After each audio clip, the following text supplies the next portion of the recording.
आप देख रहे हैं नेट्रिक न्यूज, साहस सच कहने का।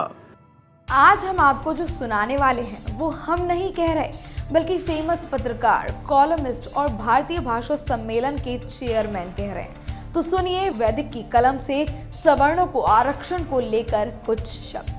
सवर्णों के लिए आर्थिक आरक्षण के विधेयक को संसद के दोनों सदनों ने प्रचंड बहुमत से पारित कर दिया है। आरक्षण का आधार यदि आर्थिक है तो उसे मेरा पूरा समर्थन है, वो भी सरकारी नौकरियों में नहीं, सिर्फ शिक्षा संस्थाओं में। इस दृष्टि से ये शुरुआत अच्छी है, लेकिन इस विधेयक को संसद ने जिस हड़बड़ी और जिस बहुमत या लगभग जिस सर्वसम्मति से पारित किया है, उससे ज्यादा शर्मनाक बात क्या हो सकती है।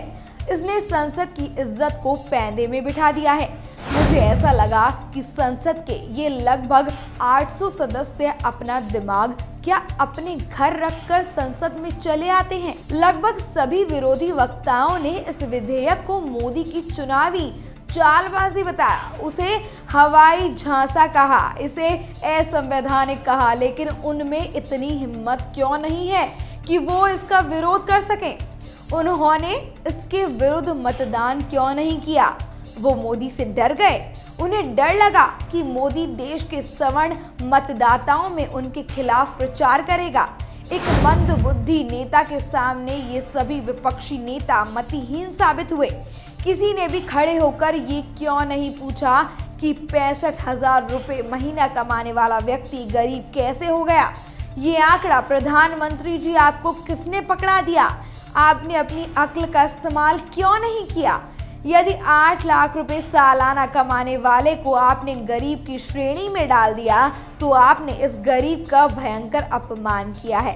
कोई मेरे जैसे आदमी को गरीब कह दे तो क्या मुझे अच्छा लगेगा? जो सरकार देश के करोड़ों मध्य वर्गीय, सुशिक्षित और सुविधापन्न लोगों को गरीब की श्रेणी में डाल रही है, वे इसे क्यों बख्शेंगे? इसके अलावा वो 8 लाख तक सालाना आमदनी वालों को 10% आरक्षण देकर क्या वे इस जरा से आरक्षण को देश के 1.25 अरब लोगों के बीच चूरा चूरा करके बांट नहीं रही है? क्या यह गरीबों के साथ सरासर धोखाधड़ी नहीं है? यह ऐसा है जैसे 10 अंगूर हों और उन पर आप 100 लंगूरों को झपटा दें। आप सिर्फ 10% आरक्षण देश के 125 करोड़ लोगों के बीच बांट रहे हैं। इससे बड़ा ढोंग, फरेब और फर्जीवाड़ा क्या हो सकता है? नोटबंदी और जीएसटी पहले ही रोजगारों को खाए जा रही है और आप नए रोजगार बांटने चले हैं। हवा में लठ चला रहे हैं, घर में नहीं दाने अम्मा चली भुनाने। और फिर यह संशोधन अदालत में पटकनी खाने के लिए भी पूरी तरह से तैयार है।